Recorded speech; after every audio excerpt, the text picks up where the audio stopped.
These supplies are ready in convoys on the Egyptian border and the Jordanian border, in the West Bank, for days now, ready to go. But Israel is blocking this. So what we need now is international pressure, particularly from the US, UK, to make sure that Israel allows the humanitarian assistance to reach the desperately needed. First, let me be very clear. We reject the targeting of civilians by anyone.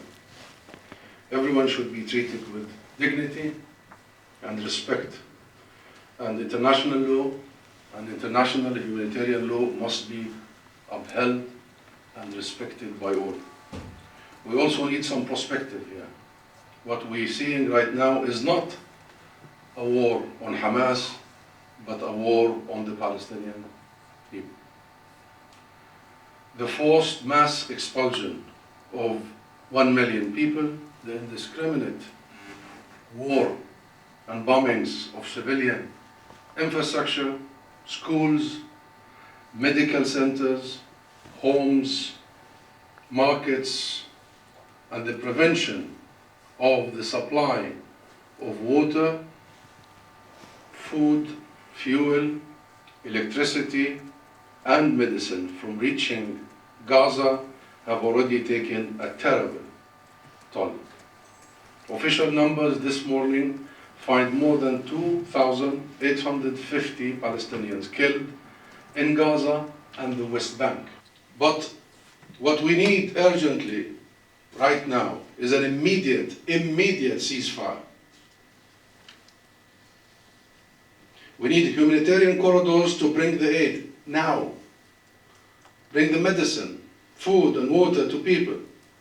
We reject completely, we reject the population transfer of our people in Gaza and the attempted of that transfer mass expulsion towards Egypt.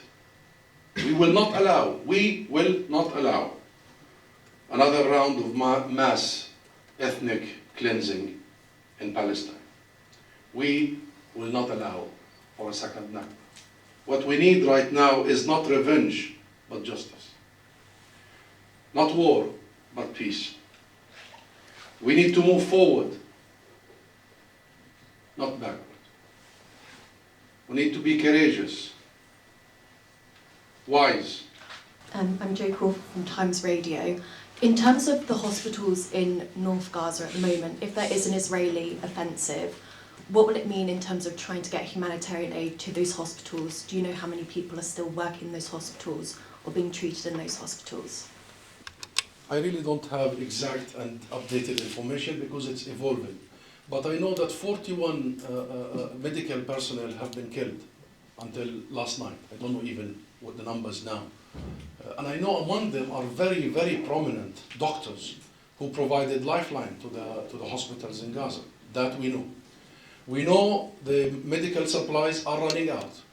We know that generators, because electricity is out, there's a blackout in Gaza. We know that the generators that require fuel are running out. And you know the consequences of that?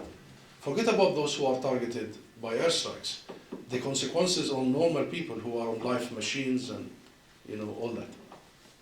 Babies in incubators, etc. We know also that medical staff, medical teams have been targeted by airstrikes. You can see the photos and the images.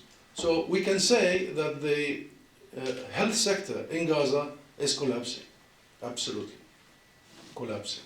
And if we don't do, and please follow the WHO, follow the international organizations, they have been warning of an imminent, complete collapse of the health sector. We're already seeing it's so difficult to get humanitarian aid into even the south of Gaza. If there is an Israeli offensive and you're calling for a ceasefire, are you going to have any sort of discussions with Israel in terms of trying to get humanitarian aid into that area?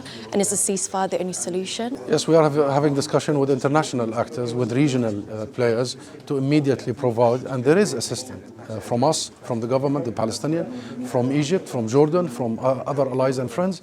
These supplies are ready in convoys on the Egyptian border and the Jordanian border, in the West Bank, for days now, ready to go. But Israel is blocking this. So what we need now is international pressure, particularly from the US, UK, to make sure that Israel allows the humanitarian assistance to reach the desperately needed. You call for a ceasefire, but how can you guarantee that potentially Hamas won't use that as an opportunity to attack Israel again, like we saw a few other weeks ago? You know, there are rules of war here, and the rules of war are very clear. You need to give people time to go and, get supplies of food, of water, of basic things, of medicine. Let's not get there. And the most important thing now is to provide for and protect the civilians and care for those who are injured, who are dying, who are under the rubble. And that's why the rules of war are very clear. You need to give people time to actually be cared for. And we need international presence. We need the international health organizations, the Red Cross, everybody in Israel so far is blocking anyone, rejecting any request to access our people in Gaza.